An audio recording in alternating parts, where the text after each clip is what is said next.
When the opportunity is right here in front of you, you're a hungry team. You want to make the playoffs, to play in. You don't get these opportunities all that much throughout the season. And unfortunately, I have to say, man, that game early November against LA, we dropped that. And the hope is that that's not what keeps the Blazers away from their goals later on down the road. The Lakers are good, and I'm still struggling to understand it. When the Lakers made the Luka trade, ever since then, I was skeptical. They didn't really have good bigs. Their defense tanked a lot when you lose Anthony Davis, who was your main rim protector. And overall, it was really weird to me. And then playoff time came in. I was like, you know what? Lakers showed a bit in this past few months of the season that I liked. You know what? Maybe they might be good this playoff run. And then they lost in the first round to the 6th seed in the 5-game series. And to be fair, that's Anthony Edwards, who ended up making the conference finals. But they still lost to the 6th seed, and they were a 3 seed. Not exactly ideal when you're the 3 seed with 2 top 10 players in the NBA. But regardless, they move on to next season. They signed DeAndre Ayton. They signed Marcus Smart. They even trade for, I think, Jake LaRavia. Did they trade for Jake LaRavia and Marcus Smart? They got them somehow, Jake LaRavia and Marcus Smart. And the team is back, and we're looking at it, and I'm looking at it, and I'm like, DeAndre Ayton isn't doing much for me. Marcus Smart isn't doing much for me. Season starts, they don't even have LeBron on the team. He's injured, and I'm like, yeah, the Lakers are cooked. Luka is carrying. And Luka carries. He puts up like 43 a game for like 2-3 games, and the Lakers are doing all right. I mean, they lost their first game to the Warriors, but then they came in and they just, with even, they just started cooking. Luka was insane. Austin Reeves was insane. And then Luka gets injured. But then Austin Reeves is still there, and Austin Reeves is insane, and he's dropping 40. He's going crazy. Jake LaRavia coming out of nowhere. He's dropping like 30. And yeah, it's crazy. We don't expect it, but these guys are actually hooping. And then Austin Reeves is injured before they face the Blazers, one of the best defenses in the NBA. Now, let me tell you who the injury report was for this game. LeBron, Luka, Austin Reeves, Gabe Vincent, and I think there was more, but those are the 4 guys that matter. You know why they matter? Those are playmakers. LeBron, one of the best playmakers of all time. Luka, also one of the best playmakers of all time. Reeves have been playmaking. He's averaging like 10 assists a game for the past few weeks, and Gabe Vincent's a point guard. So at the end of the day, he's better than nothing, but now you have nothing. So it puts you in a weird spot where you're relying on Marcus Smart to run your offense. But they won, and I'm still struggling to understand why. Now, this is an insane defense in the Blazers. You have so many defensive weapons on this team. Jrue Holiday, too many cameras. Donovan Clingan. You have Jeremy Grant, who's a good defensive piece. And the whole lineup is just suited for defense. They are, as far as I know, I can fact check again on this, but I'm pretty sure they're a top 10 defensive rating team in the NBA right now. And you can see it in their personnel, you can see it in their coaching. I think they force the most turnovers in the NBA. So yeah, the defense of this team is truly insane. Yeah, looking at it, their defensive rating isn't really super impressive. They're top 10 though, 113. It's impressive. But really what I focused on was their forced turnovers, because their forced turnovers per game is, if I remember correctly, 21.6, which is 3.2 higher than the next team in the Cleveland Cavaliers. This is an amazing defensive team. They're top 3 in blocks in the NBA. They're top 4 in steals. This team's insane defensively. Oh, wait, no. Those are not the right... Yeah, they're actually... Okay, they're not top 3 in blocks. But in steals, they are number 1 in the NBA. Number 1. So, this is a really good defensive team, and you're going in there without your primary creators, and you win. And I was wondering how they did that. So I decided to take a look. I watched the game. I took a look at the stats, and what I noticed for the Lakers is they get a lot of their shots. This is something I noticed from watching and from the stats. A lot of their shots came from that mid-range area. That was really a big scoring area because most teams in today's NBA focus on the three and then also get into and like penetrating and get into the paint. Those are the two styles. People don't really want to go with the mid-range anymore because it's the most difficult, least value shot. It's the same value as a layup, but it's like farther away. I mean, not more likely to be contested, but still, it's a farther away shot. It's not guaranteed like a layup usually would be, or if even a floater usually would be. Mid-range shots are not exactly the ideal in today's NBA, except for the MVP. Actually, some of the best players in the NBA are best at mid-range shots, so maybe that's the whole thing here. But regardless, that's what the Lakers are doing. You got guys like DeAndre Ayton, and DeAndre Ayton, I've been hating on DeAndre Ayton for a long time. I haven't really been his biggest fan, but DeAndre Ayton, his whole thing was the pick and roll. He can finish down low, and he can finish in that little mid-range area. And he did a lot of that tonight. He was hitting fades from the mid-range. He was hitting quick stops off the pick and roll from the mid-range. He was going in, and he was even going in the post, getting offensive rebounds, dunking them down, getting offensive rebounds, putting them back up. DeAndre Ayton had a really impressive game last night, and you could actually see the value that he brought from being like a big man on this Lakers team. He actually didn't only provide rim deterrents and rebounding. He also provided scoring as well. He had 10 rebounds too, which is something you want to look at. But still, it was impressive to see him score, and that mid-range is his area. Same goes for Rui Hachimura. Rui Hachimura is a guy who's been on the team for like maybe 2 years now, and he can work it from three-point line, but he only hit, if I remember correctly, either 1 or 2 threes last night, and he was working a lot in the post, a lot in the mid-range, and at first I wanted to see, is it really the free throws? Is that where LA's getting their points? But Portland made 22 for 30 of their free throws. LA went 14 for 16. So LA was more efficient, but they only shot 16 free throws, and they still won this game by 8. They had the same amount of points in the paint, and they won this game by 8. They made the same amount of threes, mind you, on better efficiency, but still, same amount of threes, and they won this game by 8. And I feel like really there's no other option for that, or no other reason for that than they had to be scoring in that mid-range, man. So that's another, like, even the other weapons of the team who didn't exactly have an amazing night, but they had good nights. Like, don't get me wrong, they had really good nights. Dalton Connect, 8 points, 4 for 7 from the field. Mid-range shots, mid-range shooter. Jake LaRavia, 5 for 10 from the field, 11 points, mid-range shooter. Even Marcus Smart, he did not shoot well at all. 3 for 11, 1 for 5 from 3, 2 free throws, 9 points, mid-range shooter. Just a little bit on Marcus Smart. But my point is, the Lakers have a scoring range that's a lot of different from other teams, where they're not relying on the three, and we see how being too reliant on the three can be detrimental to you with what the Celtics did last year in the second round. So maybe, just maybe, this Lakers team is actually better than I thought. Another thing I noticed is their defense. The Blazers are, like I said, amazing defense. They forced 17 turnovers. The Lakers forced 18. And I mean, that's also a thing with the Blazers that we'll talk about in a minute.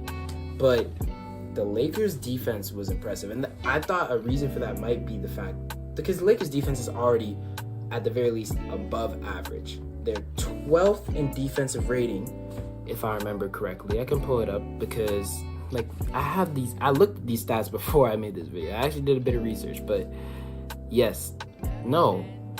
The Lakers are actually 19th in defensive rating. And it might have been in forced turnovers, they were 12th. So they are pretty good at forcing turnovers and solid compared to the rest of the league at defense, like slightly below average, not exactly what you want. Yet they forced more turnovers than the Blazers tonight. And I think that might have to do with more stuff on the Blazers side, which we'll look into. But That's still something to think about. Maybe the Lakers defense is better. And it makes sense because Luka isn't exactly a good defender. Reeves is not exactly the best defender. I mean, he's made some clutch defensive plays, but has he really? Like, he's not exactly a guy you look at to be a defensive guy. And LeBron, also, he's old, so his defense has regressed as well. And also Gabe Vincent. We know Gabe Vincent. That's defender. So the defense tonight was pretty good from the Lakers, from what I saw. But again, the Blazers have reasons for that too. Aside from that, I mean, yeah, the Lakers weren't, of course you want your stars. So it's not like it was a beautiful game for the Lakers. But I think it was impressive just to see how their side guys, like for example, Nick Smith Jr. came off the bench and out of nowhere dropped 25, hit 5 threes. And it's just, I like that next man up mentality they have. Oh, one thing I do need to point out is that 4 players on the Lakers had 5 or more assists. 1 player on the Blazers had 5 or more assists, and it was Jrue Holiday. On the Lakers, Marcus Smart, 5 assists. Nick Smith, 6 assists. Bronny, 6 assists. And Jake LaRavia, 6 assists. So the Lakers role players were a lot more ready, a lot more used to handling the ball, making plays, and that could have been partly JJ Redick. That could have been also, from what I saw, I think it was just partly the players being more prepared to be put in the situation. Because you're going to have that one guy who's going to be like already point guard. So for Lakers, it was Marcus Smart. For the Blazers, it was Jrue Holiday. But on the Blazers, nobody else really came through to play make for them. And I mean, they don't have Scoot Henderson and they don't have Damian Lillard. And you know what? This is actually a good time to shift over and talk about the Blazers. Because I won't spend too much time on them, but the Blazers did not have a good night tonight. And one big thing with that, I think, was the fact that they went 9 for 40 from 3. Too many cameras shot 11 threes and made 3. He shot 11 threes. And then Denny also shot 9 threes. He made 3. Shaedon Sharpe shot 7 threes, made 1. Jrue Holiday shot 6 threes and didn't make any. I think Jrue Holiday airballed like 2 threes tonight. It was bad. It was bad. I mean, when it comes to developing players, right? Like Tumani Kamara, Shaedon Sharpe, developing. Even Denny Avdija, you might want to say, is still developing.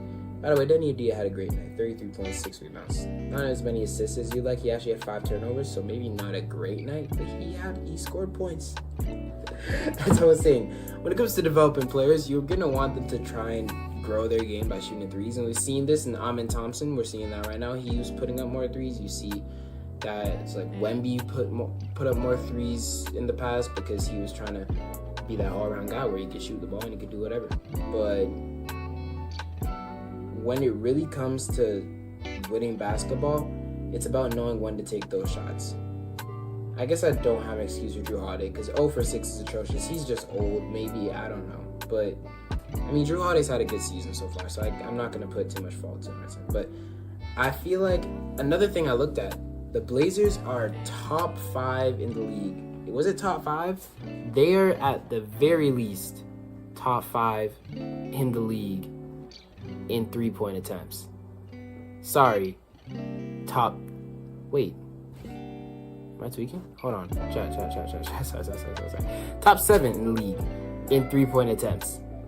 And where are they in 3-point percentage? Bottom 6. So it's not exactly what you want. This is a young team, right? They're all wanting to shoot threes. They're all wanting to get better from the arc. And, you know, that's the style of basketball that is today. But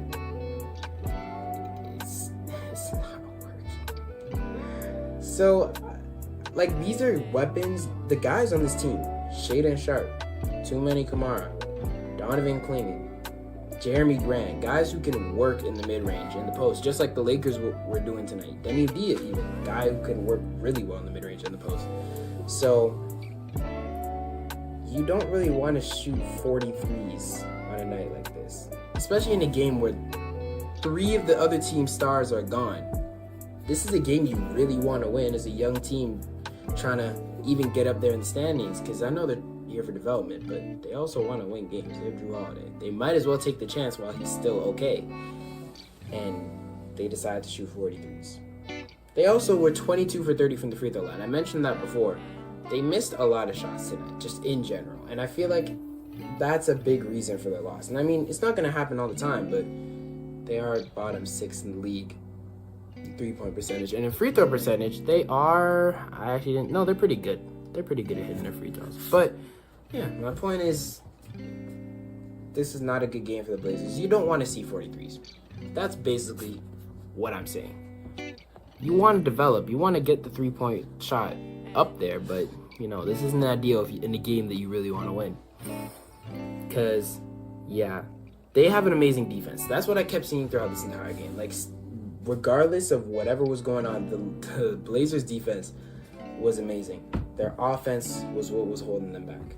They got a ton of fast break points. They got a ton of second chance points. Their rebounding was good. They have size. They have a lot of size on this team here. But the problem is they couldn't execute.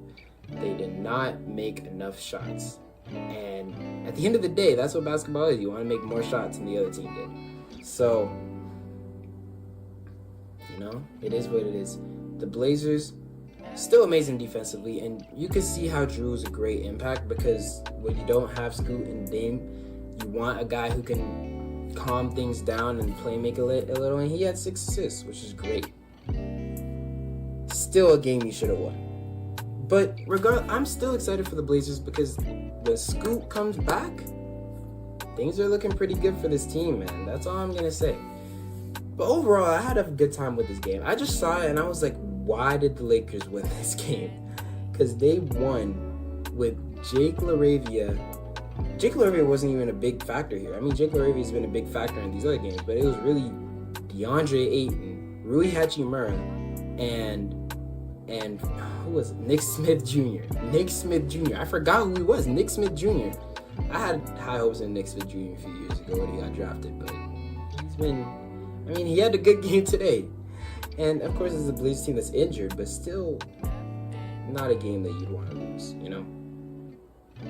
I will applaud the Blazers. Drew Holiday and Jeremy Grant have been doing amazing so far. Denny had a great night tonight, at least on the scoring end. So, yeah, that's what it is with this game, man. The Lakers are better than I expected. So maybe it's time that I, give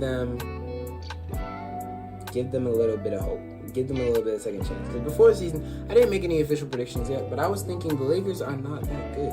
They don't have that much. And here the Lakers are in the 3 seed, behind Spurs and the Thunder. Spurs are another team that's like crazy. They got their first loss the other day, but still.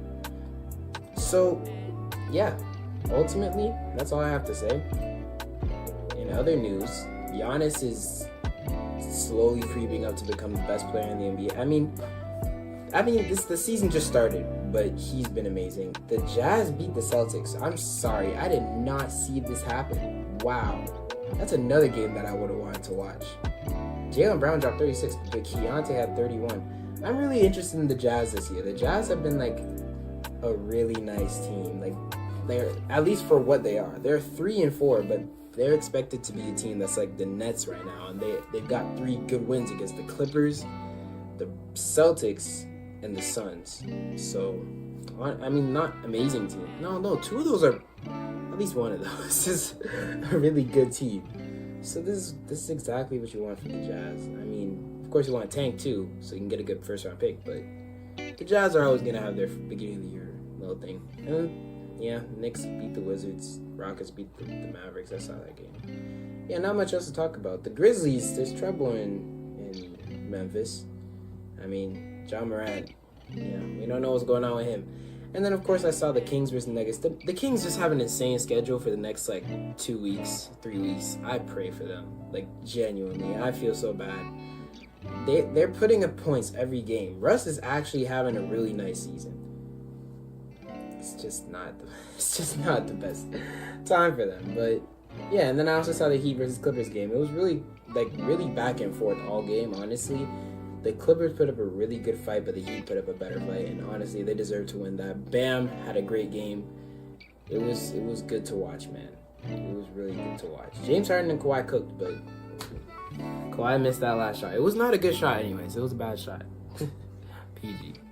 Regardless, that's all I have to talk about. I'm not, like, I didn't really come here to talk about all the games, but I got a little snippet on all of them. And I also didn't expect this video to be 20 minutes long, but here we are. So yeah, that's all I have to talk about. What's happening today? Oh, wait. The Timberwolves beat the Nets. Yeah, the Nets are 0-7. Last time I said the Nets are going to get their win, like, I don't even know what I said. Yeah, I said the Nets are going to get their first win against the Hawks, I believe. Did I say that? Let me take a look. Because I remember I don't remember when it might have been the Hawks. Because they lost to the Rockets. And then I recorded a video. It was the Hawks they played. They lost to the Sixers. They lost to the Timberwolves. They might beat the Pacers. The Pacers suck right now. Unless Siakam drops like 40 on them. Then they have an NBA Cup game against the Pistons. I could see them... Okay, maybe not. The Knicks, they're getting cooked.